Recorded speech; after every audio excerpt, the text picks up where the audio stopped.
ерекшеліктерін аша білуге бағыттау, ауызша және жазбаша байланыстырып сөйлеуін дамыту, өзіндік ой пікірін айта білуге баулу, оқушылардың бойына ізгілік пен имандылық, адалдық пен мейірімділік сияқты адамгершілік қасиеттерді дамыту. Келесі. Жұмыстың өзектілігі, оқушының өз бетінше жұмыс істеу қабілетін жетілдіру, оқу жылдамдығын дамыту, шығармашылық жұмысқа тарту, ізденіске жетелеу, ой сараптауға үйрету. Жұмыстың жаңашылдығы, оқушының теориялық білімін жаттықтыру жұмыстары арқылы функционалдық сауаттылық қабілеттерін қалыптастыру. Күтілетін нәтиже, оқушы ортаға барынша тез және жайлылықпен бейімделіп қарым-қатынас жасауға, мәтіннен өзіне қажетті ақпарат пен мәліметті іріктеп алуға, сондай-ақ ақпаратты басқаларға жеткізе алу қабілеттерін қалыптастырады. Ұсынылып отырған мұғалімдерге арналған көмекші құралда оқушының теориялық білімін жаттығу жұмысы арқылы практикамен ұштастырып тереңдете түседі. Дидактикалық материалдарды үнемі түрлендіріп отыру оқушының қызығушылығын арттырып, өз бетінше ізденуге, өткен тақырыпты жадында сақтап, терең меңгеруге үйретеді. Бастауыш сыныпта оқыту мен тәрбиелеудің мазмұнын жаңарту, оны жаңа деңгейге көтеру мұғалімдерге үлкен жауапкершілік жүктейді. Оқушылар мұғалімнің көмегімен сөйлеу, оқу, жазу, ойлау дағдыларын игере бастайды. Оқушыға терең де тиянақты білім, жан-жақты тәрбие беруде әдебиеттік оқудың алатын орны ерекше. Әдебиеттік оқу сабағында оқушы мәтіннің мазмұнын терең түсініп, көркемдік мәнін ұғады, әдебиеттану түсініктері қалыптасады. Бұл әдістемелік құралдың басты мақсаты бастауыш сынып мұғалімдеріне әдебиеттік оқытудың әдіс тәсілдерін ұсыну, жұмыстарын жетілдіру, оқушының жас ерекшеліктері, сауаттылық деңгейлері, танымдық логикалық ой өрістерінің дамуы ескерілді. Келесі. Мәтінді оқытудың түрлері: дауыстап оқу, іштей оқу, араласып оқу, буынға бөліп оқу, мәнерлеп оқу, сөйлемдегі мазмұнына қарай ырғағымен оқу. Әдістемелік көмекші құралдағы тапсырмалар оқулықтағы мәтінмен жұмыс жасау барысында түсініп оқу, дұрыс оқу, шапшаң оқу, мәнерлеп оқу, көркем сөздерді табу жұмыс түрлері оқушылардың оқу дағдыларын қалыптастыруға берілген. Оқушыларды іздендіретін жұмыс түрлерін өз бетінше өлең немесе әңгіме құрастыру, шығарма жазу, мәтінді толықтырып айта білу, мәтінді сөйлесу арқылы әңгімелеу, көлемді шығармаларды жинақтап қысқартып әңгімелеу, оқылған шығарманың мазмұнын толық өзгертіп әңгімелеу, оқылған мәтіннің мазмұны бойынша сурет салу, сурет бойынша әңгіме құрастыру тағы басқа жатады. Қорыта келгенде, мәтінді меңгертудің әдістерін дұрыс қолдану оқушылардың оқу сапасын арттырады. Түрлі әдістерді үйлестіру, есте сақтау мен түсіну деңгейін жақсартады. Мәтіндермен жұмыс барысында оқушылардың жекелік қасиеттері мен қабілеттері, пәнге деген қызығушылық артады. Мәтін арқылы оқушының шығармалық үрдісті меңгеруіне, ойын, тілін дамытуына жағдай жасалады. Тұлғаның өз ойын еркін айта және жаза білу дағдылары қалыптасады. Назарларыңызға рахмет.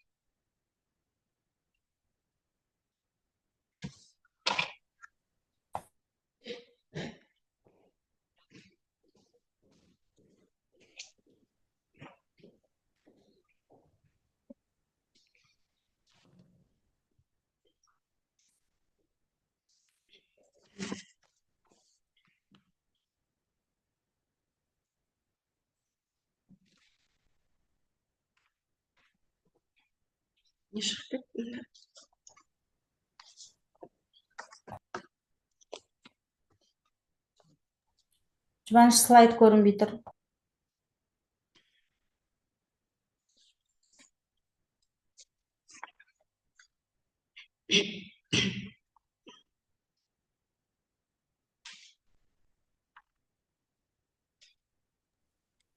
Слайд көрінді ма? Жоқ. Көрінді. Енді көрінді. Сәлеметсіздер ме, құрметті әріптестер. Мен Сүйінбай атындағы нөмірі 143 мектеп-лицейдің бастауыш сынып мұғалімі Буденбаева Мөлдір Жақыповна. Бүгінгі ұсынғалы отырған авторлық бағдарламам бастауыш сынып оқушыларына арналған адам және табиғат атты элективті курс бағдарламасы. Бұл курстар оқушылардың жаратылыстану пәндеріне деген қызығушылығын арттыруға, олардың ғылыми білімдерін тереңдетуге, зерттеу дағдыларын дамытуға бағытталған. Курстың мақсаты оқушыларға жаратылыстану ғылымдары бойынша білім білік дағдыларын игерту, шығармашылық қабілеттерін арттыру, зейін, еске сақтау, байқағыштық, бақылағыштық, қиялдау, танымдық іс-әрекеттер мен өздігінен білім алуға ізденуге бейімдеу, шығармашылық қабілеттерін арттыру, оқушыларды жоғары сыныптарға дайындау, ғылыми ойларын дамыту, тәжірибелік жұмыстар жүргізуге үйрету. Курстың міндеті. Келесі.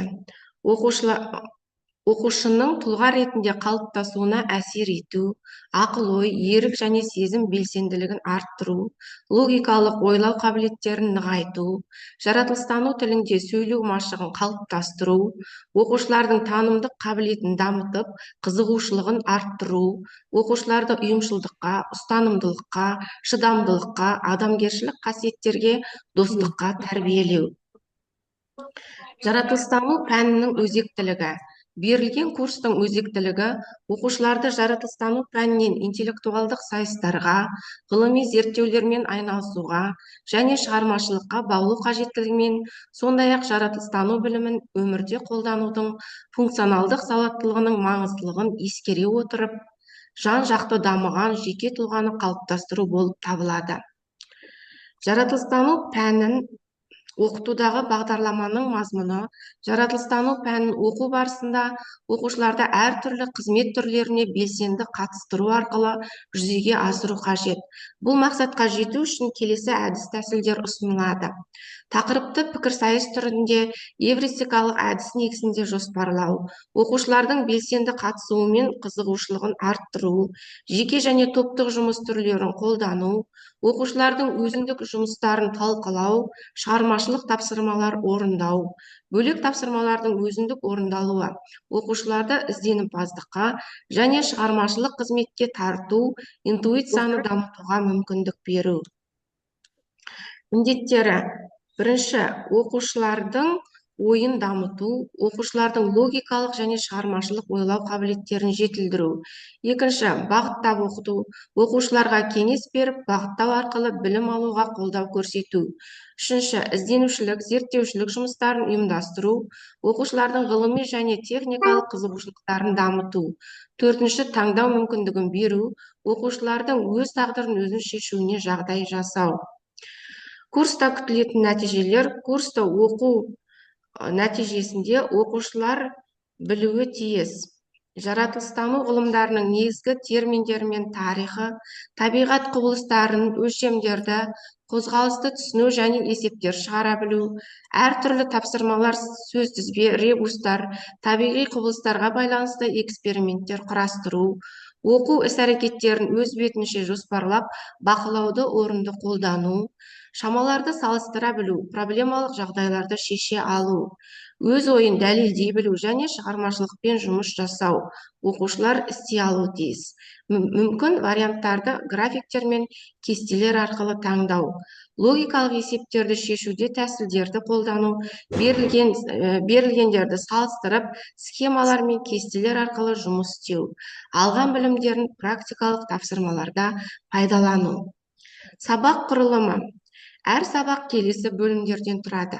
Бағдарлама мазмұны, теориялық мазмұн, эксперименттік жұмыстар, практикалық зерттеулер, дидактикалық тапсырмалар, оқушылардың білімдерін тексеру.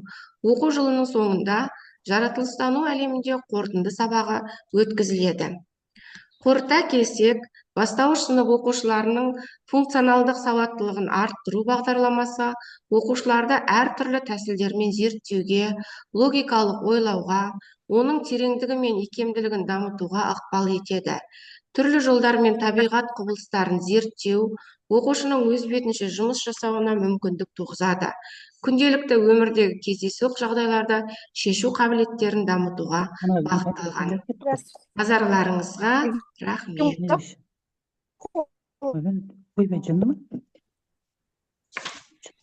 Әріптестер, өтініш нелеріңізді, звуктарыңызды өшіріп қойыңыздаршы.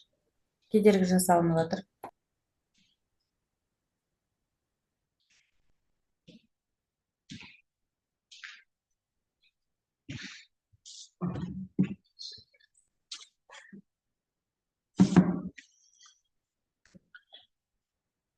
Штаңбалы сандар, қайырлы күн, әріптестер.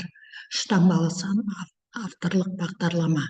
Алматы қаласы Жетісу ауданы Сүйінбай атындағы 143-ші мектеп лицейдің бастауыш сынып мұғалімі Белкожаева Гүлзира Мырзахановна.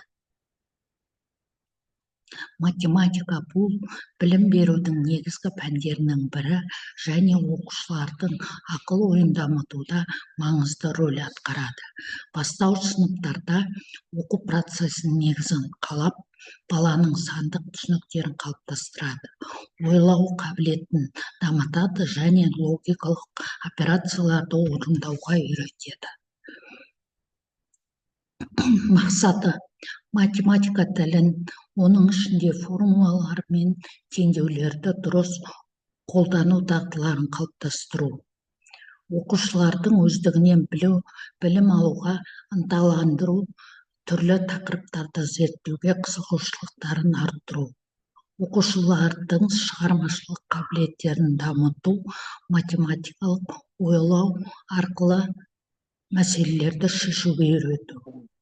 Оқушылардың логикалық ойлау қабілеттерін дамыту, есептерді шешу арқылы олардың аналитикалық ойлауын дамыту.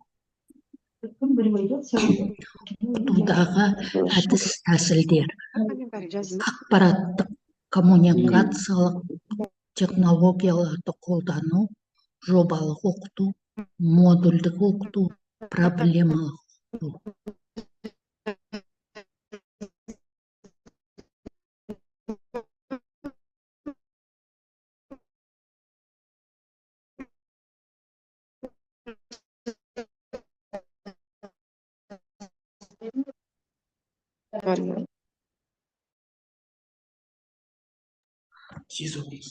Үш цифрадан тұратын натурал сандар.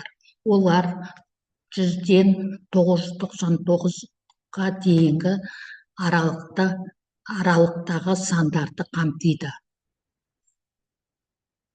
Үш таңбалы сандардың орны мен мәні: жүздік разряд санның жүздіктер санын көрсетеді. Ондық разряд санның ондықтар санын көрсетеді. Бірлік разряд санның бірліктер санын көрсетеді. Мысал, 342, 3 жүздік, 4 ондық, 2 бірлік. Осындай материалдарды қолдану арқылы оқушылардың логикалық ойлау қабілеттерін, қызығушылығын арттыра аламыз.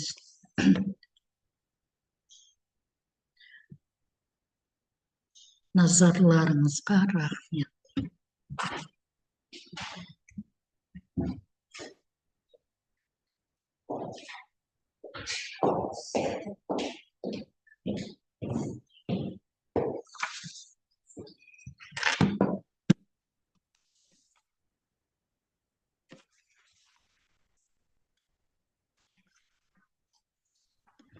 Нұрсұлу апай, оқи беріңіз.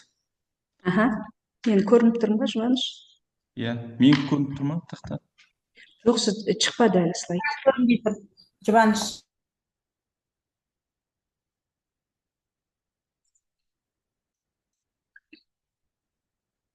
Көрінді.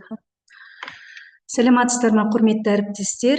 Мен Алматы қаласы Жетісу ауданы Сүйінбай атындағы номер 143 мектеп лицейінің бастауыш сынып мұғалімі Бекетаева Нұрсұлу Базарбековна. Менің бүгінгі авторлық бағдарламамның тақырыбы сіздерге ұсынылып отырған математикалық заңдылықтарды табу. Бұл аптасына бір рет бірінші сыныптарға арналған жылына 34 сағатқа құрылған авторлық бағдарлама. Енді осы авторлық бағдарламама түсінік бере кететін болсам, математикалық заңдылықтар, сандар, фигуралар және арифметикалық амалдар арасындағы белгілі бір ережелер мен тәртіптерге негізделген жүйеліктер. Бұл заңдылықтарды түсіну оқушылардың ойлау логикалық қабілетін дамытып, есептерді тиімді шешу әдістерін меңгеруге көмектеседі. Оқушылар математикалық заңдылықтарды анықтау арқылы өз ойлау жүйесін жақсартып, сандар мен пішіндер арасындағы байланысты зерттеуге дағдыланады. Бұл тақырып бастауыш сынып оқушыларының математикалық модельдеу және талдау дағдыларын қалыптастыруға бағытталған. Мақсатым оқушыларды математикалық заңдылықтарды анықтауға үйрету, логикалық ойлау қабілеттерін дамыту, сандар мен пішіндер арасындағы байланыстарды түсіну және есеп шығару барысында заңдылықтарды қолдану дағдысын қалыптастыру. Міндеттерім теориялық жағына тоқталатын болсам, арифметикалық және геометриялық заңдылықтарды түсіндіру, сандар тізбегінің заңдылықтарын анықтау, геометриялық фигуралардағы симметрия мен пропорцияларды зерттеу, қарапайым математикалық өрнектердегі заңдылықтарды анықтау. Практикалық жағы сандар қатарындағы заңдылықтарды табу, мысалы тақ және жұп сандардың реттілігін анықтай білу, сандық өрнектердегі арифметикалық заңдылықтарды табу, қосу, азайту, көбейту, бөлу заңдылықтары және геометриялық пішіндердің орналасу реттілігін анықтау, бас қатырғыштар мен математикалық тізбектерді шешу. Тәрбиелік математикаға қызығушылығын арттыру, логикалық ойлау мен дәлелдеу қабілетін дамыту, оқушыларды ізденімпаздылыққа және жүйелі ойлауға үйрету. Күтілетін нәтиже бұл жерде білімділік, оқушылар сандық және геометриялық заңдылықтарды анықтай алады, математикалық ережелерді қолдана отырып есептерді шешеді, сандар мен пішіндер арасындағы байланысты түсінеді. Практикалық жағы есептерді шешуде логикалық тәсілдерді қолданады, геометриялық фигуралардың құрылымындағы заңдылықтарды зерттейді, күнделікті өмірдегі математикалық заңдылықтарды табады. Және өз бетімен жаңа математикалық заңдылықтарды зерттей алады, сандар мен фигуралар арасындағы байланысты графиктер мен сызбалар арқылы көрсетеді. Бас қатырғыштарды шешу арқылы математикалық ойлау қабілетін дамыта аламыз.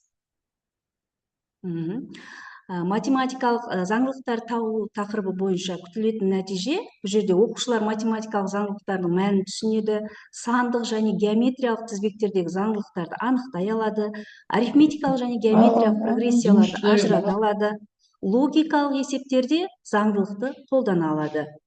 Сандар қатарының ережелерін түсініп, жалғастыра алады. Қарапайым математикалық өрнектерден заңдылықтарды табады.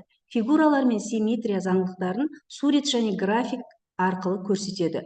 Күрделі есептерді заңдылықтар негізінде тез шешу дағдысын дамытады. Оқушылардың логикалық ойлау және аналитикалық қабілетіне тоқталатын болсақ, оқушылар математикалық байланыстарды салыстырады және талдайды, өз бетінше жаңа заңдылықтарды зерттеп қорытынды шығара алады. Логикалық бас қатырғыштар мен математикалық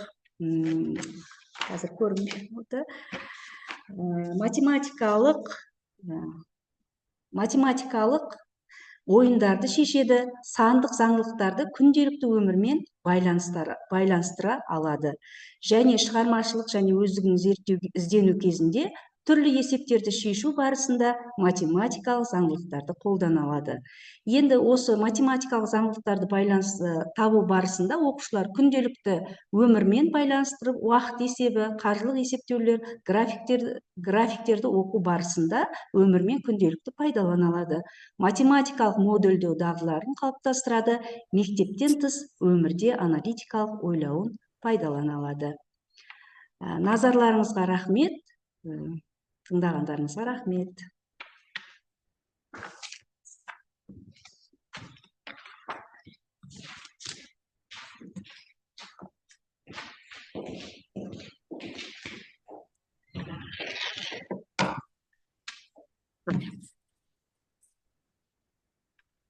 Здравствуйте, уважаемые коллеги. Меня зовут Аденова Зарига Авденовна. Я учитель русского языка и литературы школы-лицей номер 143.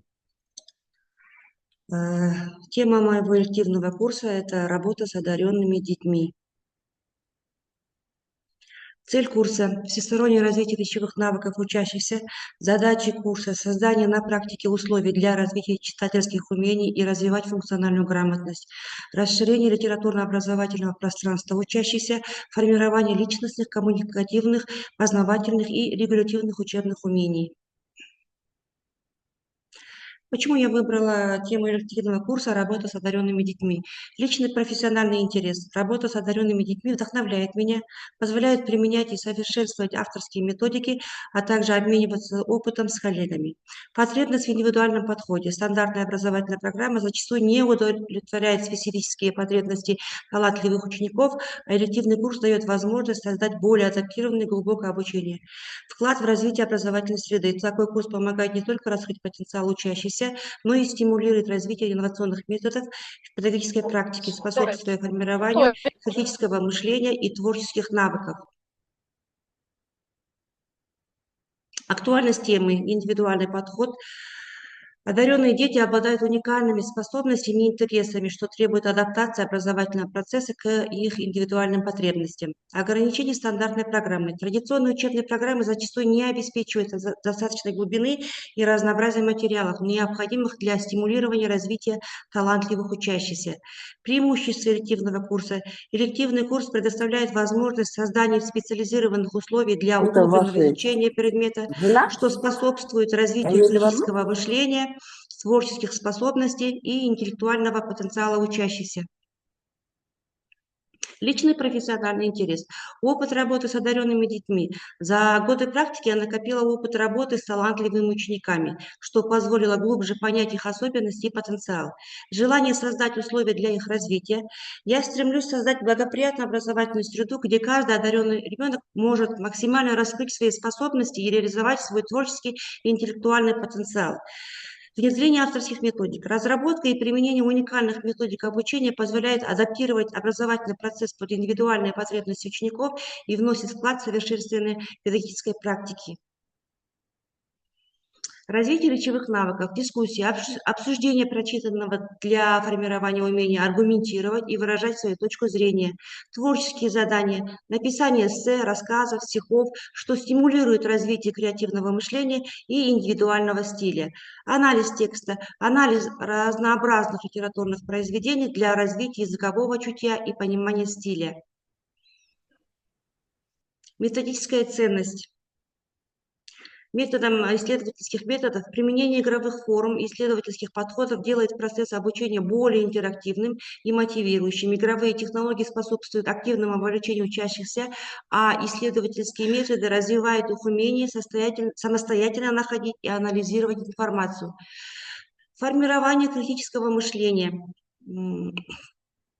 Развитие творческих аналитических навыков, творческие задания и исследовательские проекты стимулируют как аналитическую, так и креативную деятельность, что позволяет учащимся не только глубже усваивать материал, но и находить нестандартные решения в образовательном процессе. Вклад в педагогическую науку. Работа с одаренными детьми открывает новые возможности для педагогической практики. Разработка методик, создание эффективных рекомендаций для работы с талантливыми учениками, инновации, тестирование современных подходов и внедрение их в образовательный процесс, обмен опытом, проведение вебинаров, публикаций и участие в профессиональных мероприятиях для распространения успешных практик. Это способствует развитию не только учащихся, но и всей системы образования. Благодарю за внимание. Спасибо.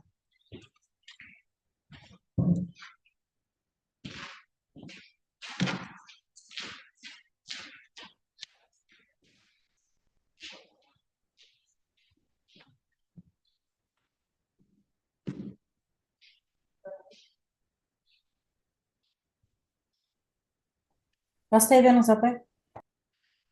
Қайырлы күн, қымбатты әріптестер. Мен Жетісу ауданы Сүйінбай атындағы номер 143 мектеп-лицейдің қазақ тілі мен әдебиет пәні мұғалімі Алдиярбай Әлия Қожахметқызы. Менің бағдарламамның тақырыбы қазақ тілі сабағында оқушылардың оқу сауаттылығын арттырудың тиімді жолдары. Бұл бағдарламаның мақсаты оқушылардың функционалдық сауаттылығын дамыта отырып, олардың қоғамда өз ойын еркін әрі сауатты жеткізе білуіне, кез келген ақпараттық ресурсты тиімді пайдалануға және өмірлік жағдаяттарға бейімделуіне мүмкіндік жасау.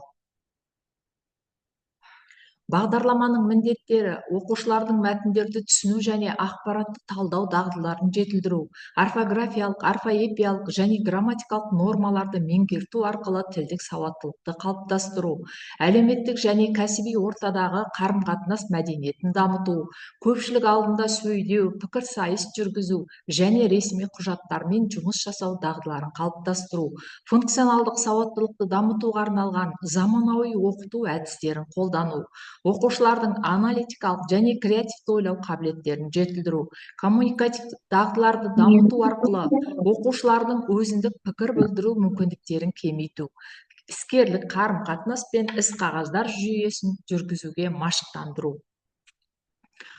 Бағдарламаның өзектілігі.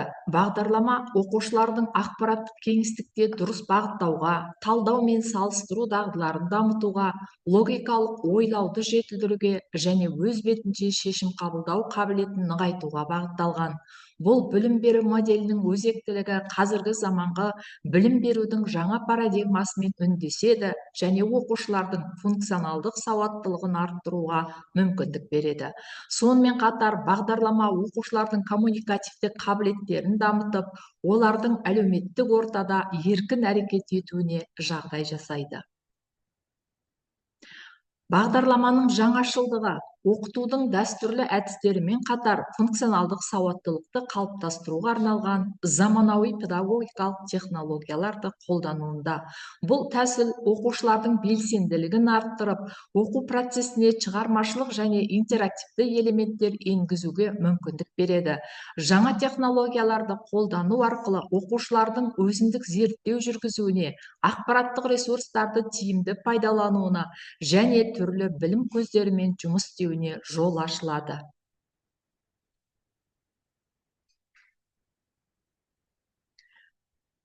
Күтілетін нәтижелер. Оқушылар ақпараттық және көркем мәтіндерді түсініп, негізгі идеяларын анықтай алады. Әртүрлі ақпарат көздерін сыни тұрғыдан талдай біледі. Орфографиялық және стилистикалық нормаларды сақтай отырып сауатты жазады. Әлеуметтік ортада тиімді қарым-қатынас жасайды, коммуникативтік дағдыларды меңгереді. Көпшілік алдында сөйлеу және пікірталас жүргізу дағдыларын дамытады. Іскерлік құжаттарды сауатты құрастырып, кәсіби ортада дұрыс қолдана алады. Оқушылардың аналитикалық және креативті ойлау қабілеттері артады. Функционалдық сауаттылық негізінде өз бетімен шешім қабылдау қабілеттерін дамытады.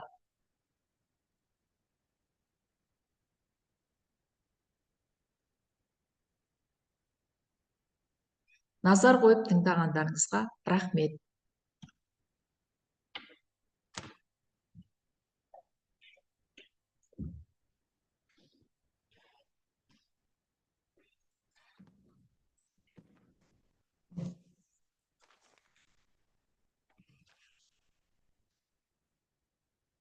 Қайырлы күн, қымбатты әріптестер. Мен Абдыкаимова Жұмагүл Әдембековна, Жетісу ауданы Сүйінбай атындағы 143-ші мектеп лицейдің ағылшын тілі пәні мұғалімі. Мен бүгін сіздерге өзімнің авторлық бағдарламамды ұсынғалы отырмын.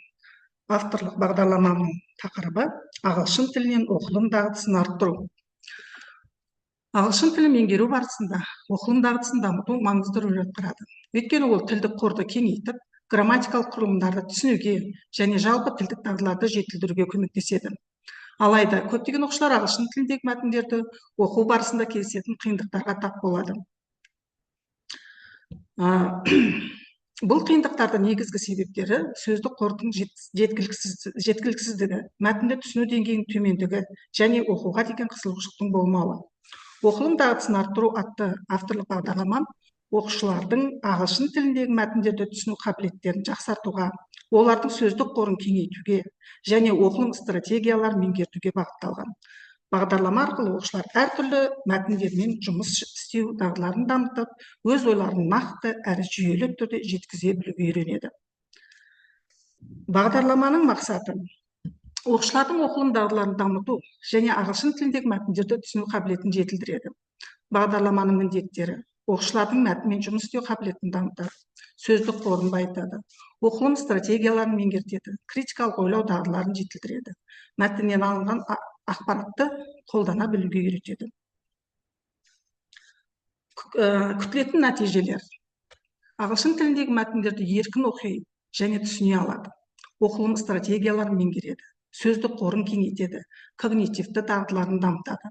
Ақпаратпен жұмыс істеу қабілетін жетілдіреді.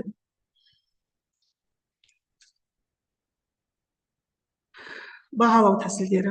Оқушылардың жетістіктерін бағалау келесі критериялар бойынша жүргізіледі. Оқылым жылдамдығы, белгілі бір уақыт ішінде мәтінді оқу, когнитивті қабілеттер, мәтін мазмұнын талдау, қорытынды жасау.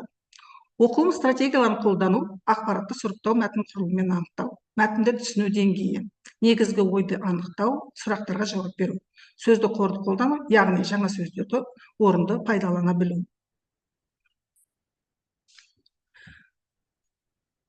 Ғылыми әдістемелік негізі. Бағдарлама заманауи әдістемелік зерттеулерге және тілдік дағдыларды дамыту технологияларына негізделген. Когнитивті және коммуникативтік тәсілдер қолданылып, оқылым дағдыларын кешенді түрде дамыту көзделеді. Бағдарламаның негізгі ерекшеліктері: мәтінді түсіну стратегияларын меңгерту, сөздік қорды байыту, оқылым жылдамдығын арттыру, көп жанрлы мәтіндермен жұмыс, критикалық ойлау дағдыларын дамыту. Бағдарламаның жаңашылдығы. Бағдарлама дәстүрлі оқылым сабақтарынан ерекшеленіп, жаңа технологияларды, интерактивті әдістерді және ойын элементтерін қолдану арқылы оқушылардың мотивациясын арттырады. Оқытуда қолданылатын жаңашыл әдістер: когнитивті тәсіл, яғни оқушылардың сыни ойлау қабілетін жетілдіру; диалогтық оқыту, яғни оқылым негізінде пікір алмасу және талқылау; оқу стратегияларын үйрету, сызба, карталар, кілт сөздер әдісі, болжау және сұрақ қою тәсілдері; геймификация, яғни оқылымды қызықты әрі тартымды ету үшін ойын түрінде ұйымдастыру; интерактивті тапсырмалар, яғни мәтінмен жұмыс жасау үшін заманауи онлайн платформаларды пайдалану. Теориялық маңыздылығы. Бағдарлама оқушылардың жас ерекшеліктерін және тілді меңгеру деңгейін ескере отырып жасалған. Тапсырмалар күрделілік деңгейіне қарай сараланып, жеке, жұптық және топтық жұмыс түрлерін қамтиды. Оқыту әдістері: дифференциалды оқыту, яғни әр оқушының деңгейіне сәйкес тапсырмалар таңдау; диалогтық тәсіл, яғни оқылған мәтіндерді талқылау арқылы ауызша сөйлеу дағдыларын дамыту; топтық жұмыс, коллаборативті оқыту әдістерін қолдану. Теориялық маңыздылығы. Бағдарлама ағылшын тілін үйренушілер үшін оқылым дағдыларының маңыздылығын теориялық тұрғыдан түсінуге мүмкіндік береді. Оқу барысында қолданылатын стратегиялар мен әдістер оқушылардың метатану дағдыларын жетілдіруге ықпал етеді. Практикалық маңыздылығы. Бағдарлама ағылшын тілін үйренушілер үшін оқылым дағдыларының маңыздылығын теориялық тұрғыдан түсінуге мүмкіндік береді. Оқу барысында қолданылатын стратегиялар мен әдістер оқушылардың метатану дағдыларын жетілдіруге ықпал етеді. Практикалық тапсырмалар келесі бағыттарды қамтиды. Ақпаратты талдау, яғни негізгі идеяны анықтау, мәтіндегі маңызды детальдарды табу; контекст оқу, яғни жаңа сөздердің мағынасын мәтін ішінен анықтау; мәтінді қайта құру, яғни мазмұнды өз сөзімен жеткізу; дебат және пікірталас, яғни оқылған мәтін бойынша аргументтер келтіру. Жоба жұмыстары: оқушылар өздері оқылған материал негізінде шағын зерттеу жүргізеді. Қорыта келгенде, оқылым дағдысын арту бағдарламасы оқушылардың сауаттылығын дамытуға, сөздік қорын кеңейтуге және ағылшын тіліндегі мәтіндерді түсіну қабілетін жақсартуға бағытталған тиімді оқу құралы болып табылады. Назарларыңызға рахмет. Сау болыңыздар.